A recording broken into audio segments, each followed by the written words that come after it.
जय श्री राधे, जय श्री कृष्ण। मंदिर श्री बंसी वाले महात्मा यूट्यूब चैनल की ओर से हम आप सभी भक्तों का हार्दिक अभिनंदन करते हैं। आज हम आपको सुनाने जा रहे हैं श्रीमद् भागवत महापुराण के तीसरे स्कंद के 28वें अध्याय की परम पावन कथा। इस अध्याय का नाम है अष्टांग योग की विधि। बोल श्री राधा कृष्ण भगवान की जय। बोल श्रीमद् भागवत महापुराण की जय। इससे पहले की अध्यायों की कथा में आप सुन रहे हैं कि कपिल देव जी भगवान अपनी माता देवहूति को ज्ञान की चर्चा, भक्ति की चर्चा कर रहे हैं। भक्ति के बारे में सब कुछ बता रहे हैं ताकि माता देवहूति का किसी तरह से उद्धार हो जाए।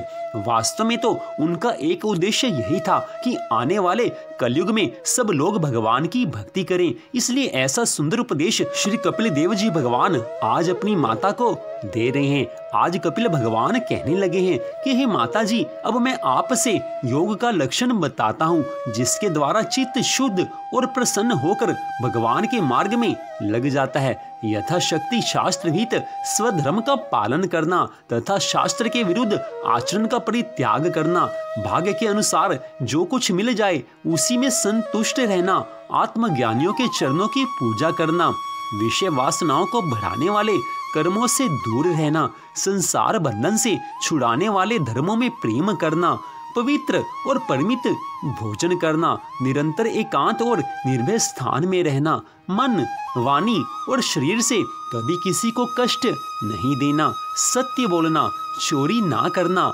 आवश्यकता से अधिक वस्तुओं का संग्रह ना करना, ब्रह्मचर्य का पालन करना, तपस्या करना, धर्म पालन के लिए सदा कष्ट सहन करना, बाहर भीतर से सदा पवित्र रहना, शास्त्रों का अध्ययन करना, भगवान की पूजा करना, वाणी का संयम रखना, उत्तम आसनों का अभ्यास करके स्थिरता पूर्वक बैठना, भगवान के चरणों में सदा अपने मन को लगाना, भगवान के ध्यान में सदा अपने जीवन को लगाते रहना, सदा भगवान की परम मधुर लीलाओं का चिंतन करते रहना और भगवान में ही मन को लीन करना। इन सब से तथा व्रत आदि दूसरे साधनों से सावधानी के साथ अपने प्राणों को जीतकर बुद्धि के द्वारा अपने आप को कुमार्ग से बचाकर भगवान के ध्यान में लगाना चाहिए। जो भगवान के ध्यान में सदा लीन रहते हैं, ठाकुर जी उनको इतना आनंद देते हैं कि उसका वर्णन हो नहीं सकता। जो भगवान के चरणों में लीन हो जाते हैं उनके जीवन में भगवान ऐसी कृपा करते हैं कि उनको सारे सद्गुण भगवान अपनी कृपा से दे देते हैं। भगवान अपने भक्तों के जीवन में सभी सद्गुण दे देते हैं। हे माता, उन श्री हरि विष्णु भगवान, उन श्री नारायण भगवान का कभी आप ध्यान भी करो। मन में आप सोचो, एकांत स्थान में बैठकर आप कभी ध्यान करो कि भगवान का मुख कमल आनंद से प्रफुल्ल है, नेत्र कमल कोश के समान रत्नारे हैं, भगवान का शरीर नील कमल दल के समान श्याम है, भगवान के हाथों में शंख, चक्र और गदा धारण हुए हैं, कमल के केसर के समान पीला रेशमी वस्त्र लहरा रहा है, वक्ष स्थल में श्रीवत्स का चिन्ह सुशोभित है और भगवान के गले में कौस्तुभ मणि झिलमिला रही है, वनमाला चरणों तक लटकी हुई है जिसके चारों ओर भौरे सुगंध से मतवाले होकर गुंजार कर रही हैं। भगवान के अंग प्रत्यंग में महामूल्य हार, कंकन, किरीट, भुजबंद और नुपुर आदि आभूषण विराजमान हैं। भगवान की कमर में करधनी की लड़ियां उनकी शोभा बढ़ा रही हैं। भक्तों के हृदय कमल ही उनके समान हैं। उनका दर्शनीय श्याम सुंदर स्वरूप अत्यंत शांत और मन और नयनों को आनंदित करने वाला है। ठाकुर जी की अति सुंदर किशोर अवस्था है। वे भक्तों पर कृपा करने के लिए आतुर हो रहे हैं। बड़ी मनोहर झांकी है। भगवान सदा संपूर्ण लोकों से वंदित हैं। उनका पवित्र यश परम कीर्तनीय है और वे राजा बलि आदि परम यशस्वियों के भी यश को बढ़ाने वाले हैं। इस प्रकार श्री नारायण देव भगवान का संपूर्ण अंगों के सहित तब तक ध्यान करें जब तक चित्त वहां से हटे नहीं। भगवान की लीलाएं बड़ी दर्शनीय हैं, अतः अपनी रुचि के अनुसार खड़े हुए, चलते हुए, बैठे हुए अथवा अंतर्यामी रूप से स्थित हुए उनके स्वरूप का विशुद्ध भाव युक्त चित्त से चिंतन करें। हे माता, भगवान के चरण कमलों का ध्यान करना चाहिए। वे वज्र, अंकुश, ध्वजा और कमल के मंगलमय चिन्हों से युक्त हैं तथा अपने उभरे हुए लाल लाल शोभायमान नख चंद्र मंडल की चंद्रिका से ध्यान करने वालों के हृदय के अज्ञान रूप घोर अंधकार को दूर कर देते हैं। इन्हीं भगवान के धोवन से नदियों में श्रेष्ठ श्री गंगा जी प्रकट हुई थी, जिनके पवित्र जल को मस्तक पर धारण करने के कारण स्वयं मंगल रूप श्री महादेव जी और भी अधिक मंगलमय हो गए हैं। ये अपना ध्यान करने वालों के पाप रूप पर्वतों पर छोड़े हुए इंद्र के वज्र के समान हैं। भगवान के इन चरण कमलों का चिरकाल तक चिंतन करें। भयहारी अजन्मा श्री हरि की दोनों पिंडलियों और घुटनों का ध्यान करें, जिनको विश्व विधाता ब्रह्मा जी की माता सुरवंदिता कमल लोचना लक्ष्मी जी सदा सेवा करती रहती हैं। भगवान का पूरी तरह से ध्यान करें। भगवान जी गरुड़ जी की पीठ पर शोभायमान हैं। भगवान तो सदा सबको प्यारे लगते हैं। जो भगवान के इस सुंदर स्वरूप का ध्यान करता है, उसके मन में भगवान के लिए प्रेम जाग पड़ता है। हे माता, जो मैंने आपको बताया है, इस रूप का आप ध्यान करो। ठाकुर जी के इस स्वरूप का आप ध्यान करो। एक एक क्षण में आप भगवान को याद करो। कोई क्षण भगवान की याद के बिना आपका ना बीते। इससे आपका मन भगवान में लीन हो जाएगा। जो भगवान के इस स्वरूप का ध्यान करते हैं, जो एक एक शब्द सुनकर मन में भगवान की झांकी बनाते हैं, उनके ऊपर ठाकुर जी की कृपा होती है। माता, ये संसार के सुख तो ये एक ना एक दिन दुख में बदलने वाले हैं, लेकिन जो भगवान का ध्यान करता है, भगवान की उसके ऊपर इतनी कृपा करते हैं कि उसको जीवन में वास्तविक आनंद का अनुभव हो जाता है। संसार के सभी सुख एक दिन दुख में बदल जाएंगे, लेकिन जो भगवान की भक्ति से आनंद मिलता है, भगवान के ध्यान से जो आनंद मिलता है, उसका कभी नाश नहीं होता है। हे माता, भगवान से जब प्यार हो जाता है तो जीवन में किसी और के प्यार की आवश्यकता नहीं रह जाती है। आज आपके मन में भगवान के लिए जो लगन है, जो प्यार है, उससे बढ़कर प्यार तब हो जाएगा जब आप सदा भगवान को याद रखोगे। भगवान के एक एक अंग का आप ध्यान करो। जो मैंने आपको बताया है, उसके अनुसार भगवान के एक एक अंग का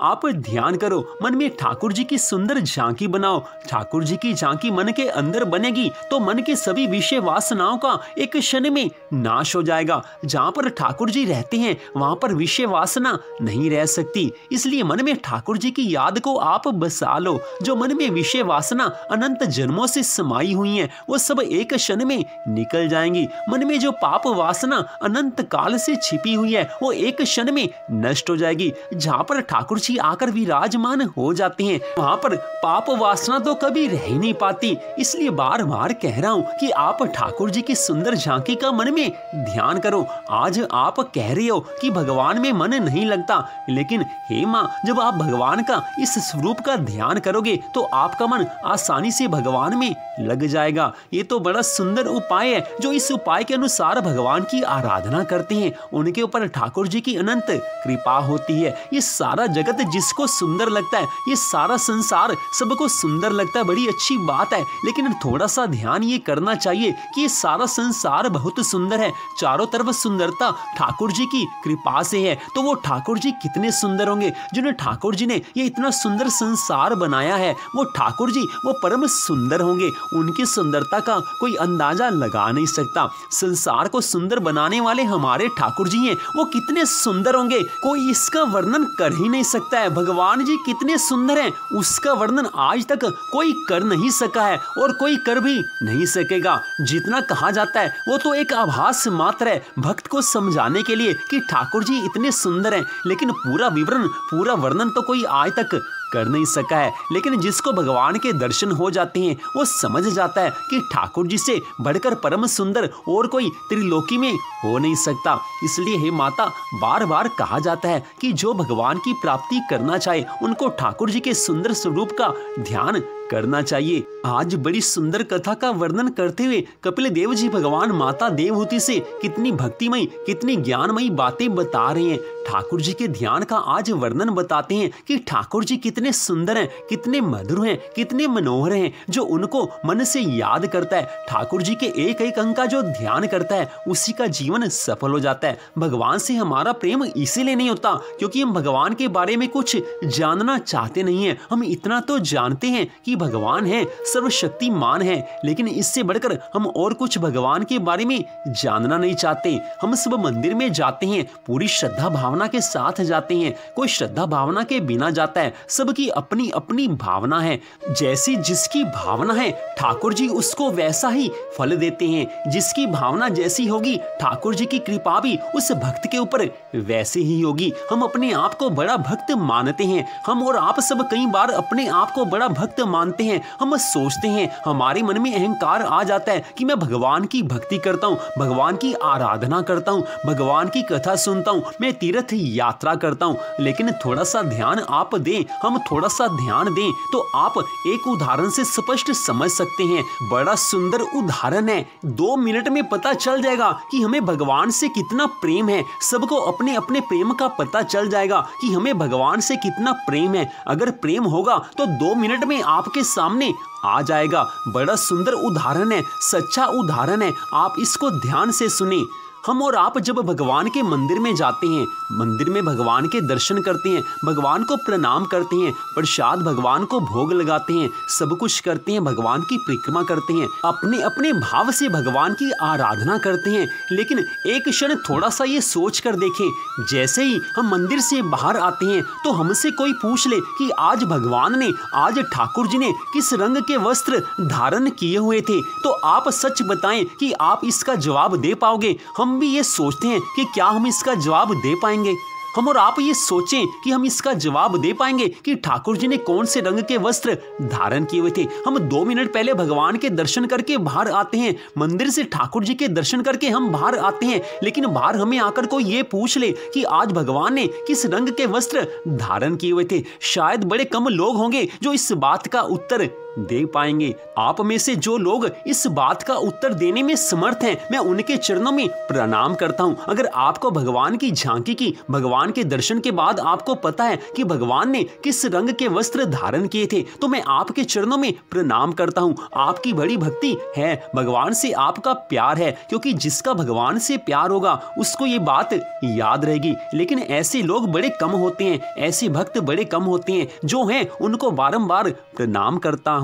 लेकिन इस स्थान पर यह प्रसंग लाने का एक भाव है कि हम भगवान के मंदिर में जाते हैं तो भगवान से प्रेम भी करना चाहिए। भगवान के सामने हम जब जाकर बैठते हैं, उनसे अपनी मनोकामना तो हम कह देते हैं, भगवान से हम सब कुछ मांग लेते हैं, लेकिन थोड़ा सा कभी मन में सोचना चाहिए कि भगवान का अर्चा विग्रह सामने है, भगवान की सुंदर मूर्ति सामने है, भगवान का सुंदर स्वरूप सामने है। उनके सामने बैठकर, उनके चरणों में बैठकर कभी ये सोचना चाहिए कि हम संसार का सब कुछ भगवान से मांगते हैं, लेकिन कभी भगवान से भगवान का प्यार भी तो मांगना चाहिए। एक बार आप भगवान के सामने बैठकर देखो कि भगवान ने कितने सुंदर वस्त्र धारण किए हैं, भगवान के सुंदर नेत्र कितने मनोहर लग रहे हैं, भगवान के कर कमल कितने सुंदर लग रहे हैं, भगवान के होंठ कितने लाल लाल हैं, भगवान की झांकी का एक एक अंग बड़ा सुंदर मनोहर प्रतीत होता है। लेकिन आंखें चाहिए देखने वाली, मन की आंखों से भगवान बड़े सुंदर, बड़े प्यारे नजर आते हैं। संसार की वस्तुओं को हम ठाकुर जी से मांगते रहते हैं,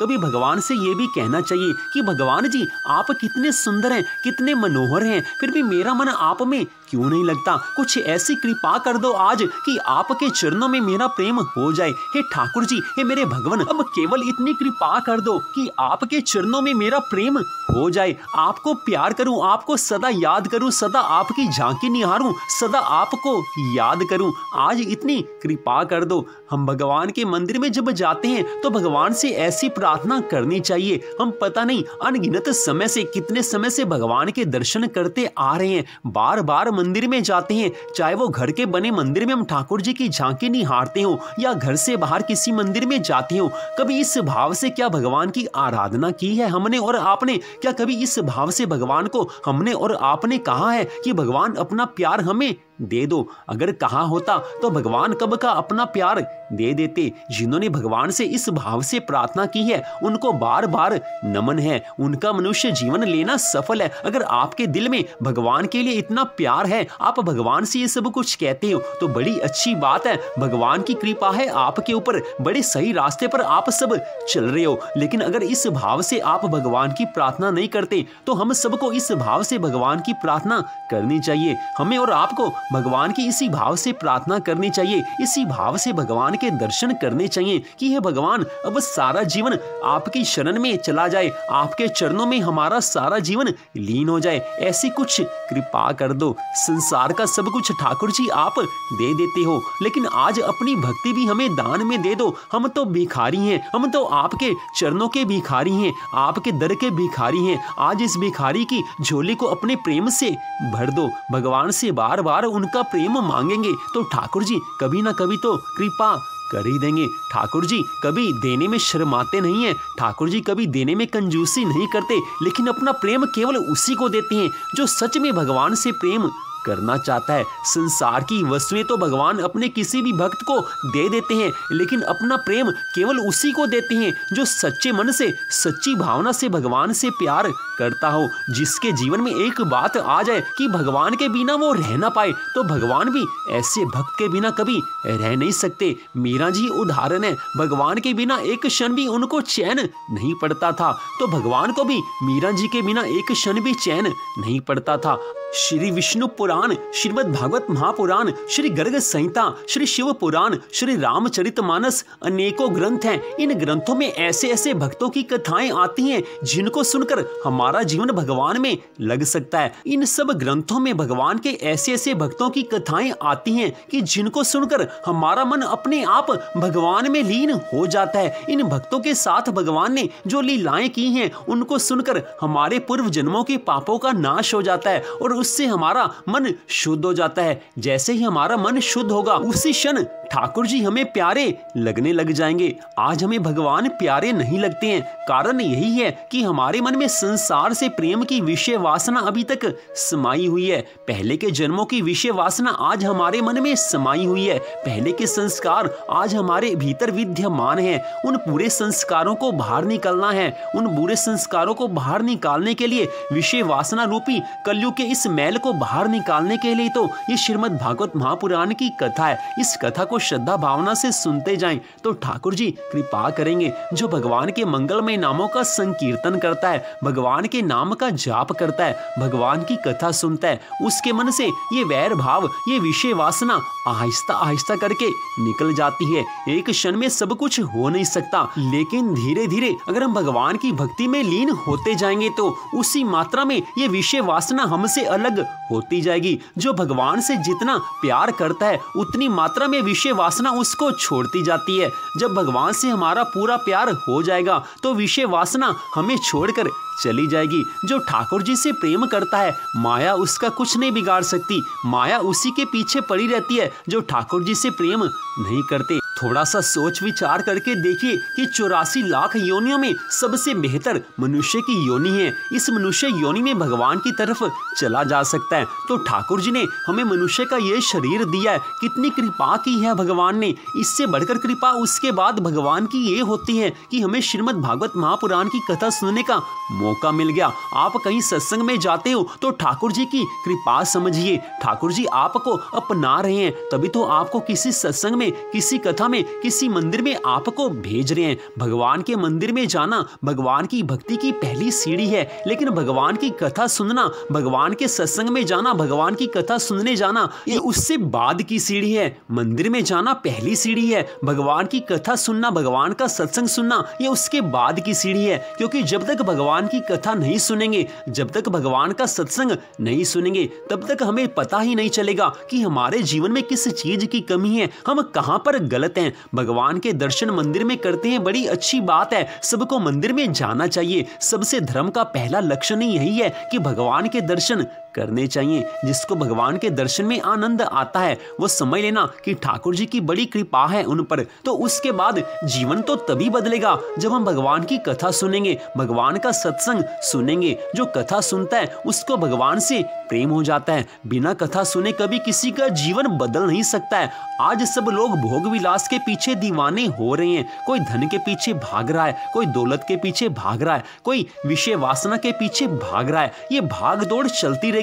ये भाग दौड़ तभी रुकेगी जब हम भगवान की कथा सुनेंगे। तब हमें पता चलेगा कि हमारा मनुष्य जीवन भगवान ने किस लिए दिया है। हमें ये मनुष्य जीवन भगवान ने दिया है तो किस लिए दिया है। ये सब जानकारी, ये सब ज्ञान तभी तो मिलेगा जब कभी हम कथा सुनेंगे या किसी सत्संग में जाएंगे या कहीं पर कथा सुनेंगे। बिना कथा सुने कभी जीवन में सुधार हो नहीं सकता है। मर्यादा पुरुषोत्तम भगवान श्री राम जी ने भी सत्संग की महिमा का वर्णन करते हुए एक बार कहा था माता कैकेयी से। जब माता कैकेयी ने उनको कहा कि आपको 14 वर्ष का वनवास दिया जा रहा है, तो उस समय भगवान श्री राम जी ने यही कहा था कि माता ये तो बड़े सौभाग्य की बात है, आपकी कृपा है हम पर, मेरे पिताजी महाराज की कृपा है हम पर, क्योंकि जब हम वन में जाएंगे तो वहां पर ऋषि मुनियों का सत्संग करने का मौका मिलेगा, उनके साथ हम कुछ पल बिताएंगे, भगवान के भक्तों के दर्शन होंगे, उनके संग से हमें भी भगवान की भक्ति मिलेगी। कितनी सुंदर बात भगवान श्री राम जी ने कह दी है।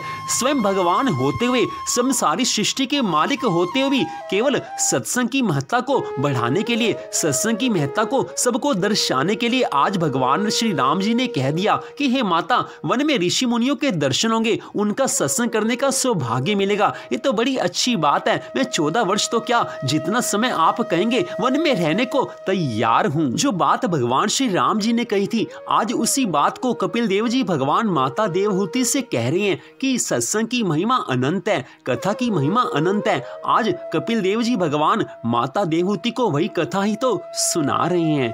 तो इसी के साथ श्रीमद् भागवत महापुराण के 3वें स्कंद के 28वें अध्याय की कथा का यहीं पर विश्राम होता है। मंदिर श्री बंसी वाले महात्मा यूट्यूब चैनल की ओर से आप इस कथा को सुन रहे थे। श्रीमद् भागवत महापुराण की कथा के साथ ही माघ मास महात्म्य की कथा को भी हम प्रतिदिन अपने चैनल पर डालते हैं। आप इन दोनों कथाओं को अवश्य सुने। मंदिर श्री बंसी वाले महात्मा यूट्यूब चैनल की ओर से इस कथा को सुनने के लिए आप सबका हार्दिक धन्यवाद। भगवान श्री राधा कृष्ण जी की श्रीमद् भागवत महापुराण की कृपा सदा आप सब पर, आपके परिवार पर बनी रहे। इसी मंगल कामना के साथ जय श्री राधा रानी सरकार की, जय श्री कृष्ण भगवान की, जय श्रीमद् भागवत महापुराण की, जय श्री सुखदेव जी महाराज की, जय श्री कपिल देव जी भगवान की। जय जय श्री राधे, जय जय श्री राधे, जय जय श्री राधे श्याम।